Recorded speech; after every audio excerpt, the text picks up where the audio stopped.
When we Google team building activities, we see all these games. But are these games really team building interventions by definition? And does making your employees play these games once or twice per year really lead to improvement in their work performance and productivity? And what does empirical research published in peer-reviewed scientific journals say about the effectiveness of team-building interventions?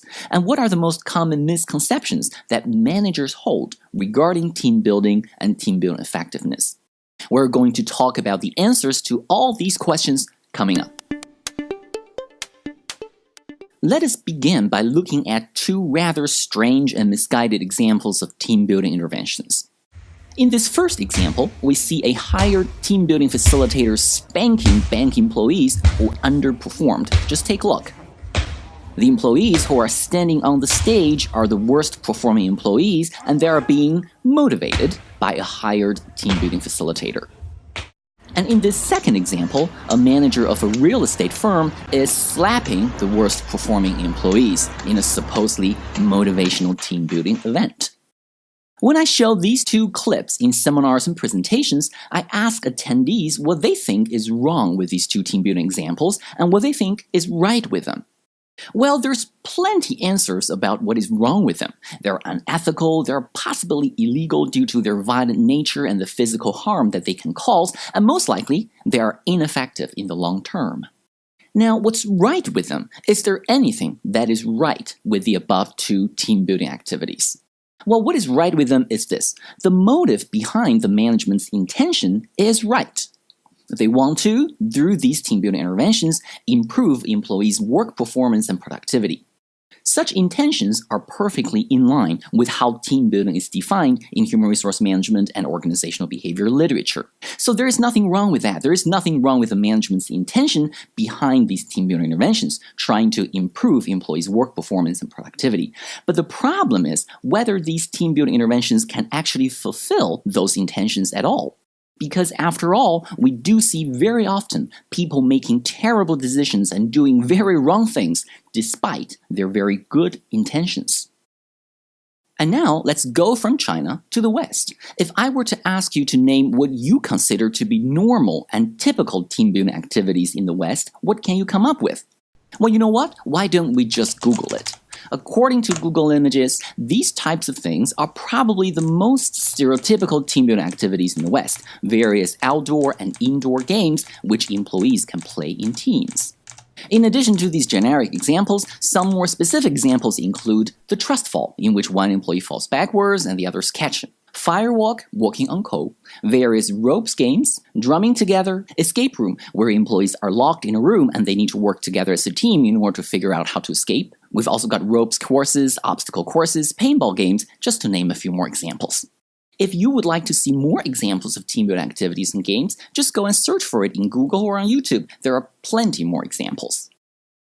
Now, comparing these examples to the two Chinese team building examples which we saw at the beginning of this video, we can at least see differences in two main respects.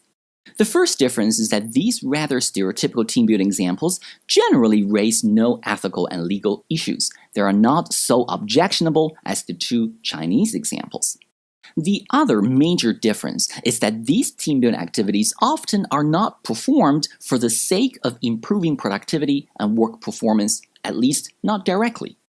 If we look at the websites of team building facilitators, companies who sell team building, these people do not claim that by making your employees do these team building games, it will lead to any measurable improvement in work performance and productivity.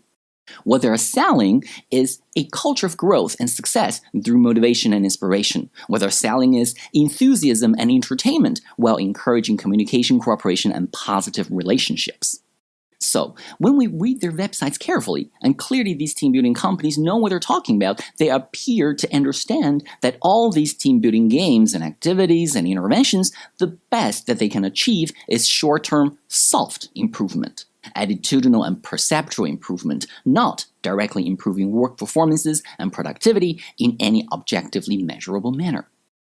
So why is it that many managers still genuinely believe that team building games work in improving work performance and that they should make their employees go play those team building games? In other words, what is contributing to managers' misconceptions about the effectiveness of team building games? Could it be Google? Because if we Google team building effectiveness, this is what we get. We get the websites of team building facilitators telling us that team building is so important and so beneficial. We get to read about why team building is the most important investment we'll ever make, or the many benefits of team building, or that team building is effective for real-world teams and for virtual teams. This is what we get when we Google. But on the other hand, empirical research published in peer-reviewed scientific journals tell a different story, a different and a much more complete story. So let's take a look at some boring research articles, so just bear with me here. Empirical research has shown that neither team building nor team member characteristics were found to be a significant predictor of work performance. Research has shown that managerial support for fun had an adverse impact on performance. And meta-analyses found that overall, there was no significant effect of team building on performance. So now the question is, what do we believe? Do we believe all these websites which show up in Google when we search team building effectiveness, or do we believe all these empirical research articles published in peer-reviewed scientific journals? And more importantly, which do you think a busy manager would believe? A quick Google search? Or research articles that most managers in the business field probably do not even have access to? Could this be a reason why managers are misinformed? Another reason why managers in the business field might be misguided about the effectiveness of team building is a socio-political one. Research has shown repeatedly that employees tend to refrain from telling their manager the truth if they believe the truth will upset or offend the manager. Just imagine this hypothetical scenario. If I had to go to a team day that my manager organized and mandated, and then the following day my manager asks me, "How did you like the team day yesterday?" Now, even though I thought that the team building event was completely useless and irrelevant, and that it had no positive impact on any perceptual, attitudinal, cognitive, or performance outcomes, now how likely is it that I would tell him that? It is much more likely and much easier if I just said, "It was great." Furthermore, the misconceptions of some managers are likely reinforced by published books like these. All these big books of team-building games, leading managers to believe even more that just by making their employees play some games, it's going to improve work performance and productivity. Well, unless your team is made up of kindergarten kids and that their work task is so simple and unsophisticated, this is most likely not going to be the case at all. Finally, this is something I already touched on when we talked about the websites of team building facilitators which show up in Google when we search for team building effectiveness. Let us not forget that the so-called team building is an industry. There are companies, firms, consultancy agencies, and all kinds of experts who sell team building as a product, as a service, as a merchandise for profit. These people keep on saying that team building is very effective and very beneficial. They point out that many highly successful and highly profitable companies all do team building, and they try to convince you that the reason those companies are so successful is because they do team building, which is not necessarily true. But as long as these experts are still in the business of team building, they will continue to claim and continue to try to convince you that team building games are effective because they have to sell them. Now, what about research articles that indicate team building interventions do work? Many people cite the Klein et al. 2009 study as conclusive proof that team building does work. But that is not what Klein et al. Showed at all. Klein et al. Is indeed the most extensive meta-analysis on team building effectiveness, and their meta-analysis, which was quite nicely done, was based on only experimental design papers and pre-test post-test papers, so no correlational studies, and that's all very, very good. However, they did not distinguish between actual employee samples and adult student samples. They also did not calculate the effects of the 4 different types of team building on the 4 different types of outcomes separately. They could not do it because the studies on which their meta-analysis was based did not always distinguish the 4 types of team buildings and the 4 types of outcomes. So instead, what Klein et al. Did was they combined the 4 types of team building interventions as one composite predictor on 4 types of outcomes, and then they looked at the 4 types of team building interventions as 4 predictors on a combined outcome, with the outcome being a composite dependent variable based on 4 types of outcomes together. This meant some obvious limitations in their conclusions, and the authors clearly acknowledged that limitation and stated in their paper repeatedly that their findings were suggestive and not conclusive. So, while the Klein et al. Paper is a great paper, it is simply not empirical proof that team building is effective, as the authors themselves clearly acknowledged. Now, the number of actual papers which empirically showed through an experimental design or a pre-test post-test design using actual employee samples and with the dependent variable being work performance measured by an objective measure instead of a subjective self-report. Now, such papers are very, very rare, but they do exist. I will show you 2 examples. The first one is a study published in 1986 in the Academy of Management journal. The type of team building conducted was goal setting and work-related problem solving. Duration of the team building was 10 weeks. Average team size was 3. Effect of team building measured was work performance and was measured via objective measurements. Participants in this study was underground miners. The second example was a study published in 1973 in Journal of Applied Behavioral Science. The type of team building conducted was work-related problem solving in the form of participative decision-making. Duration of the team building intervention was 18 months. Effect of team building measured was work performance, and it was measured via objective measurements. This study also measured affective outcomes via a self-report survey. Participants in this study were hospital laundry staff. Both studies reported that the conducted team building interventions led to statistically significant improvement in objectively measured work performance.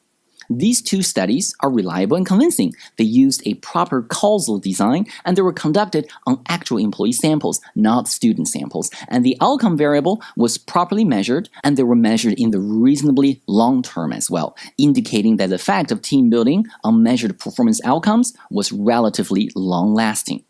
So absolutely yes, I would consider these 2 studies to be empirical evidence that team building interventions can have significant and positive effects on performance outcomes. But what is very important for us to bear in mind is what they did as team building interventions. Neither of these 2 studies made employees play any of those silly outdoor games for like 1 afternoon and call that their team building intervention. What they did was clearly work-related, and it took months. The Academy of Management journal study took 10 weeks, and the Journal of Applied Behavioral Science study took a period of 18 months. In fact, if anything, these 2 studies serve to highlight 1. Why what we call team building typically doesn't work, and 2. The very fact that what we call team building is actually not team building by definition. So what is team building by definition? If I am saying that these silly outdoor games are not team building, then what is? According to HRM-OB literature, team building interventions are high-interaction activities designed to enable work teams to better achieve results, meet team goals, and accomplish work tasks better. Team building as a process should focus on 4 main components: role clarification. Team members discuss and analyze their own roles and the roles of others in order for discrepancies and disagreements in perceptions to be addressed and solved. Goal setting. Team members clarify the various goals towards which they are working and identify ways to achieve them. Work-related problem solving. Team members systematically identify and discuss ways of solving task-related or process-related work issues. Interpersonal relations, interactive, group-based activities or interventions designed to build trust, encourage open communication, and increase team cohesion. So what is shown in these Google images is not real team building by definition. At least they are not complete team building. These are just games primarily meant for socialization purposes. At best, they are team bonding exercises or socialization games, not team building interventions. So now, let us sum up the most common mistakes that managers make about team building. The first one, the most common mistake, is not knowing what team building actually is. Team building is more than just socialization games and team bonding exercises. If we only go by what we see on Google, we might actually think that these games are team building. Well, these games do not necessarily build team effectiveness. These games are just games, and that's all. Now, of course, if your employees want to play them and you are perfectly willing to pay for them, then go ahead and do it. These games could serve a legitimate purpose. They can be played for introductory purposes or socialization purposes or as an icebreaker. However, chances are these games won't build team effectiveness at all, and they won't improve productivity and work performance either. The second mistake, or second misconception, effective team building is not just one afternoon.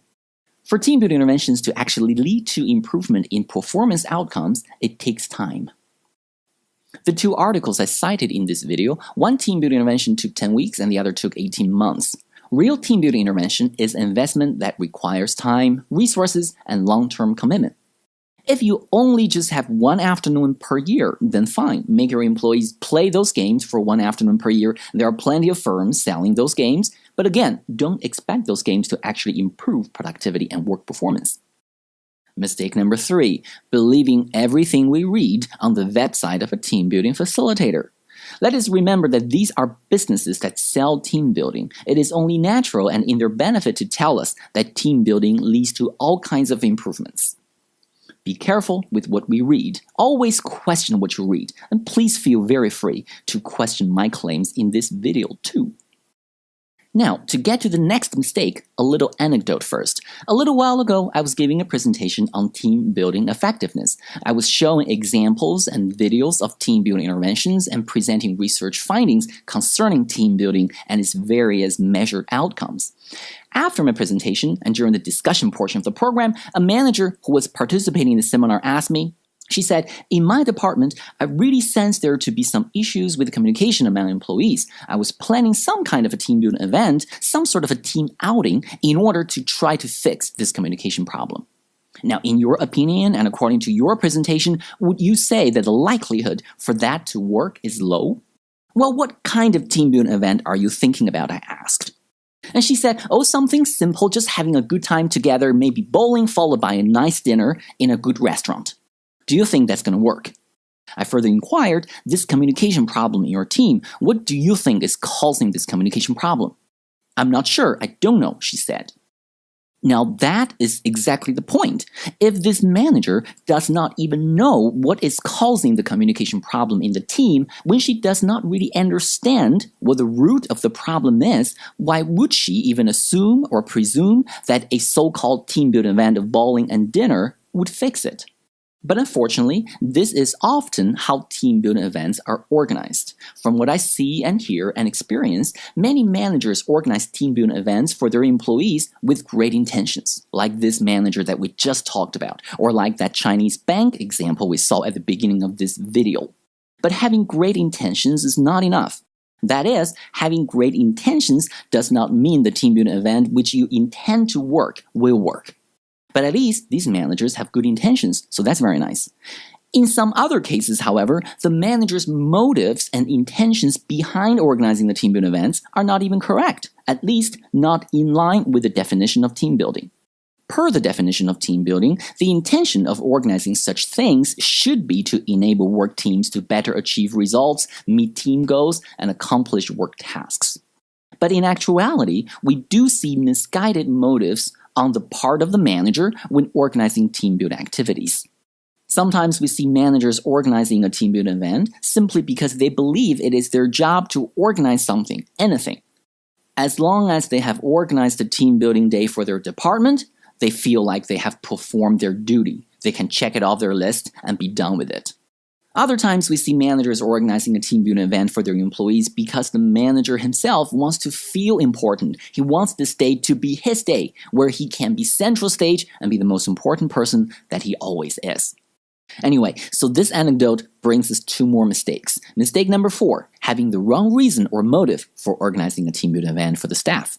And mistake number 5, not knowing the core cause for problems at work and just already automatically assuming that team building will solve the problems.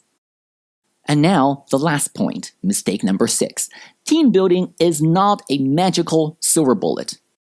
A casually put together team building event for one afternoon, as we have established, most likely will have no long-lasting effects on anything. In fact, such a lousy team building event is likely to be not only unproductive, but counterproductive because they can trigger resentment and dissatisfaction on the part of employees. So bad team building events are truly bad, because not only they have no positive effects, they might actually have really negative ones. But the point I'm trying to make here is, even those team building interventions which are properly designed and conducted, which can take a long time, might not work either.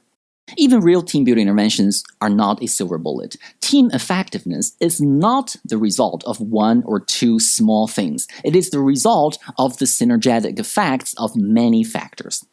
According to respectable HRM and OB literature, for a team to be effective, there needs to be adequate resources, a strong and fitting leader, a fair and generous appraisal and reward system. Team members need to possess the necessary abilities, expertise, knowledge, experiences, and motivation, and the firm or the organization needs to have a healthy organizational culture which is in line with the organization's structure and its values and its mission and vision, etc., etc.